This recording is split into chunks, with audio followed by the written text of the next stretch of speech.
There are thousands of language learning courses and methods out there, but not everyone learns the same, and the best material for someone might not be the best fit for another. Yet there are materials and methods that are in line with the principles of language learning, and reasons suggest that they apply to most people, if not everyone. And I discovered a simple method which is used by a lot of notable hyperpolyglots. The most systematic version of it was developed by Professor Argüelles, and it is called shadowing method. But maybe because he is a linguist, I find it too systematic and a bit tedious, so I modified it to suit everyday learners, and I made my version as other polyglots did. I'm going to call my version REM Method. I have used this many times in my learning journey, and since it is the most used method in the polyglot community, you can find many people who have been successful using similar versions of it. So let's get to it. The method consists of one preparation part called exposure, and then three main parts called shadowing, analyzing, and double listening. And as the last part, script directs to make what you learned stick to your mind. Now I'm going to explain the stages step by step. Exposure. In the first several days you start learning a new language, listen a lot. Get exposed to the language as much as you can. Think of it as a preparation stage or warming up to the new language, and don't let it be passive listening. Really engage in listening. Try to hear the sounds, the melody of the language. Every language has its own melody, and to be able to speak naturally and understand others, recognizing the melody is essential. In this stage, while listening and getting exposure to the language, you need to ask yourself, are there new sounds that you are not familiar with? Each language has a few sounds we are not familiar with, so learn to hear them, recognize when you hear them, and then learn to pronounce them. You can find thousands of videos on YouTube about pronunciation in every language, and learning pronunciation is not hard. It's about training your face muscles, your mouth, and your tongue. But it can take a little time because you are basically training a muscle, so be patient. I believe most people are very talented at this, at being able to imitate natives and at producing the sounds very well. They just don't know it yet. What you need for exposure. Films, TV shows, any audiobooks and songs. I would say get exposed to the language for at least 7 hours at this stage. For example, watch 3 movies and listen to all the audiobooks you have. From my experiences, 7 hours is more or less enough time to start recognizing the melody of the language. Before proceeding to the main shadowing step, make sure you expose yourself to at least 7 hours of material in your target language. It may seem trivial, but it is essential, so I wouldn't recommend you skip this part. Shadowing. First, let me tell you what you need for shadowing. What you need. A player and a pair of earphones. You can use your phone, computer, or iPod. And an audio recording in your target language at your level of proficiency. For beginners, easier materials such as audio courses are okay. Dialogues are best. While listening to the audio, you attempt to repeat or shadow what you hear as quickly as you hear it. You imitate like a parrot, and do 15 minutes of this for 10 days in a row. Shadow the exact same material for at least 15 minutes a day for at least 10 days, and then proceed to the second portion of the material, and then repeat the same. So essentially, you've got a native speaker dialogue playing through your earphones, and as you hear it, you're repeating what you hear at the same time, almost simultaneously. And even if you don't understand a word of it, it's okay. You're not supposed to understand it all at this stage. At first, you might not even be able to repeat all of the things you hear. This is normal. If you still aren't able to repeat almost all of what you heard after the 5th day, then you can look at the transcriptions while shadowing. And don't worry about the meaning yet, because you will work on meaning and clarity later in the next step. One important thing to remember. The reason you should repeat what you hear as quickly as possible is so that you say exactly the same thing. If you hear a sentence and then wait for a few seconds, then repeat it, you will forget the sounds and say something similar, but not exactly the same. So try to repeat it as quickly as possible. Also, don't get stuck on one sentence. You need to be at the same pace with the audio. Move on, just follow the audio. On the 10th day, you will be so much better at it. Schedule. The goal is to shadow the same material every day for 10 days. Then, if you believe you're comfortable with the material, then proceed to the next set of material. If the given material is longer than 15 minutes, still only shadow 15 minutes worth of material. Say you have 30 minutes of material. Shadow the first 15 minutes for 10 days, then shadow the second 15 minutes for another 10 days. Always divide the material into 15-minute chunks. So if you have 1 solid hour of material, you have 4 shadowing periods worth of material. So if your material is 1 hour long, it is supposed to take you 40 days. About the audio material. Seek out audio with no artificial pauses. It should be natural, but not so fast that you don't have enough time to shadow. And there should be absolutely no English in the audio. Your audio shouldn't have any English because your brain should only be exposed to your target language. Some language courses, like Teach Yourself or Pimsleur, have this disadvantage.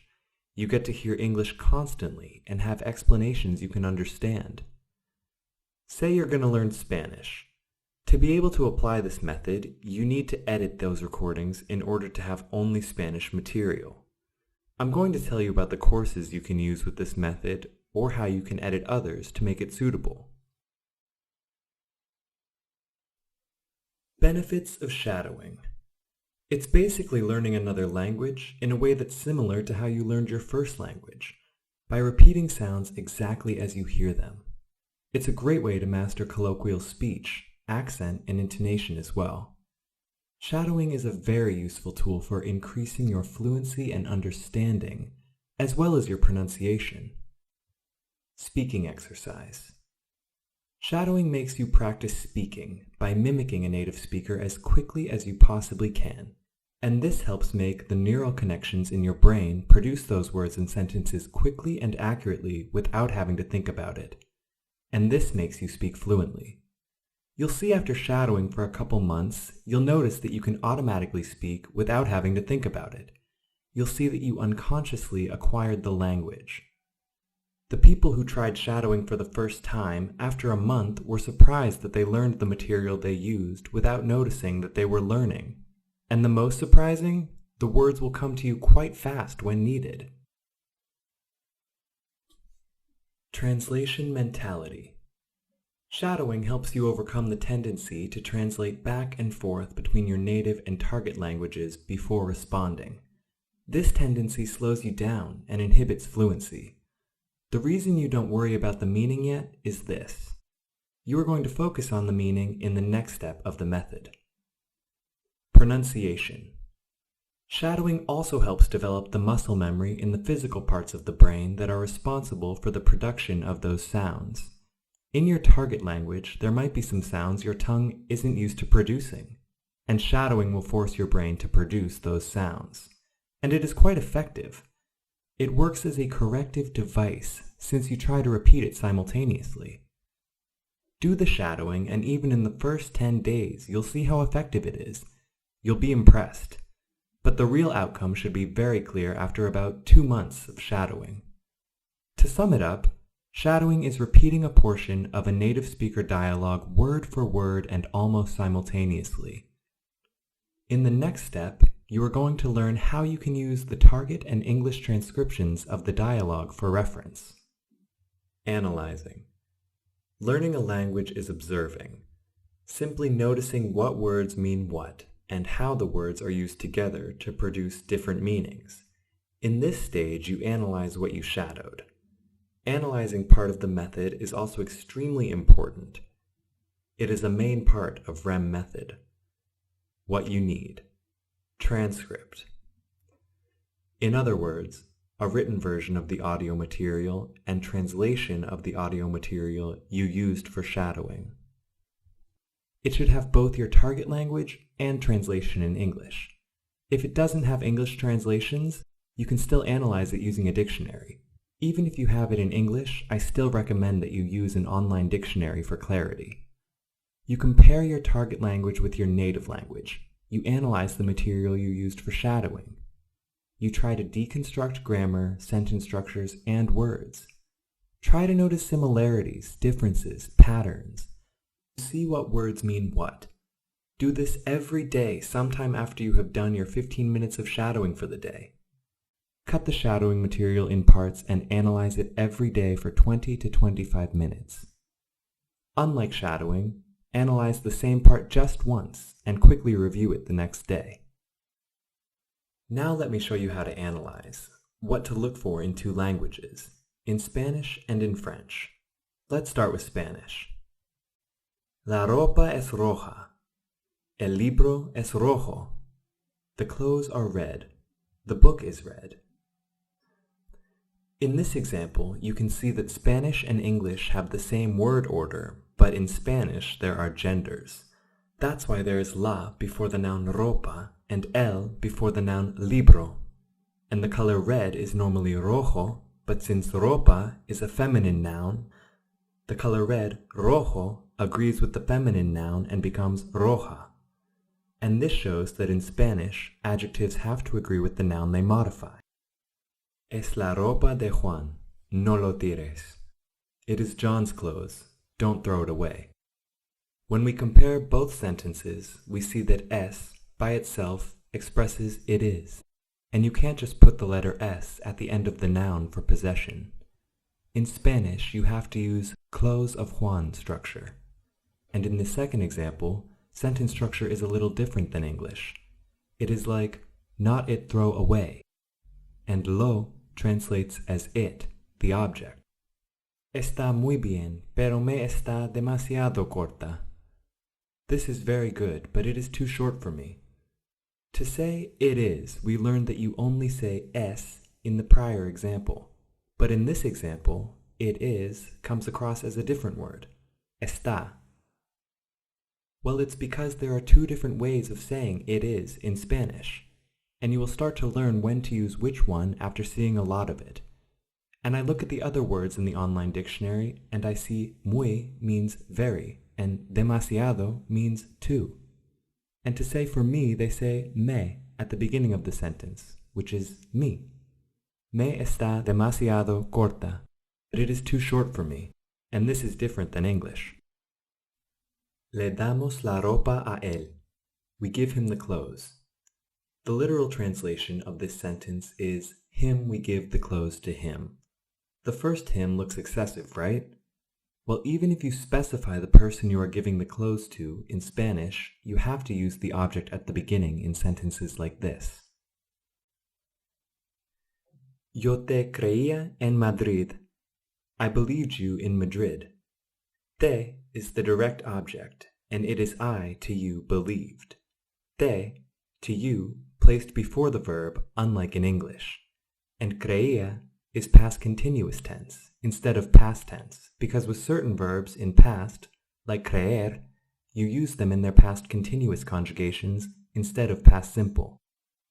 You will see this pattern after a lot of exposure to Spanish. In analyzing the language, you need to pay attention to the details. Now I'm going to give you some French examples. Je n'ai pas une valise. J'ai un sac. Tu as une valise? I don't have a suitcase. I have a bag. Do you have a suitcase? Notice the word order. Negative sentence structure is quite different than in English. You need to put the verb between ne and pas to make it negative. The verb to have is conjugated for the person. So when you say you have, it becomes tu as. When you say I have, it becomes j'ai. Also, as you may have noticed, the pronunciation is very different. You don't pronounce the last letters of the nouns. Il se lève. He wakes up. Lever means wake up.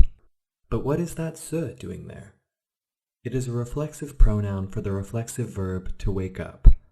It is roughly the equivalent of English verbs involving self or selves, as in they hurt themselves. He washed himself.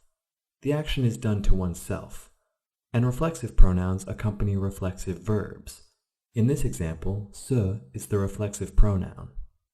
I know it seems a little too complex, but I gave you these examples just to give you an idea about analyzing. It is not as hard as it seems because when you are studying it, it's going to be relevant to you. Don't worry when you hear words like reflexive nouns. They are just labels for grammar structures. You may know their meanings, or you can easily learn by researching. And if you are frustrated with all of these, you can take it easy, move slowly. Most audiobooks will not introduce complex structures until you progress for some time, like not until the second month or so. And if you are making your own material, which I will tell you how to do, you can deal with this later on after you have been exposed to the same patterns enough times. This is the key. Analyzing won't do a lot for you if you haven't been exposed to the same pattern many times. So go easy in the analyzing stage at first and don't get lost in the details. The concept of translation. Before I move on to the next stage, I need to mention the concept of translation in language learning. Foreign languages work differently from your own language, so do not try to learn by constantly translating it into your own language. This is very important. The same word in one language may have to be translated into another language by different words in different contexts, and this makes it impossible to translate anything perfectly. Translation is never completely true. You can never learn the proper use of expressions if you rely on translations. And if you constantly translate, it's going to be hard to focus on the foreign language. But your attention should always be on the foreign language, not your own. If you learn German, you should always ask yourself, how would German people phrase this, instead of translating word by word from your own language? What you need to do is directly tie words into things, ideas, objects. You need to turn the language directly into German without going through English words. For example, when you hear the word car in German, the image of a car should appear in your mind, not the translation of the word. But don't get me wrong, this doesn't mean you should never use a translation given to you in a book or material. Translation is essential as a practical instrument for beginners. You need it for the analyzing part of the method. What is dangerous is a translation mentality, the need to constantly translate to and from your native language. The next two parts, double listening and scriptorex, function as review sessions. They are very useful complements to shadowing and analyzing. Post-shadowing, double listening. What is double listening? You continue listening to your audio material, and while listening, you check if there are still things you don't know after the analyzing step, or if there are any words you don't remember. In other words, you identify gaps in what you've already learned. Doing this will also help you remember the words and sentences when you need them. But one important thing here, this is not passive listening where you put the sounds in your ear but focus on something else.